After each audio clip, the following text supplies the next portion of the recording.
নমস্কার বন্ধুরা, চুমকি রেসিপিতে সবাইকে জানাই স্বাগত। আজকে একটা স্ন্যাক্সের রেসিপি তোমাদের সাথে শেয়ার করব। ভীষণ সোজা, ভীষণ সিম্পল।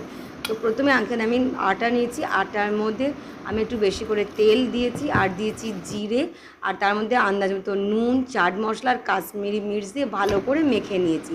তারপর রুটির মতন বেলে তারপর সেটাকে রেক্ট্যাঙ্গেল শেপ করেছি। করার পর ট্রায়াঙ্গেল শেপ করে করে ন্যাঞ্চু যেরকম দেখতে হয় সেরকম শেপে কেটে সাদা তেলে ভেজে নিয়েছি।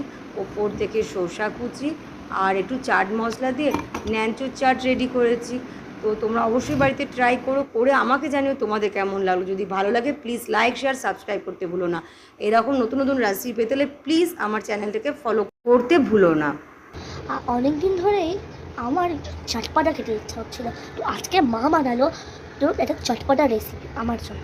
তো আপনাদের সাথে আমি শেয়ার করছি, আপনারা দেখবেন আর আমার মায়ের চ্যানেলটা সাবস্ক্রাইব করবেন। Bye bye.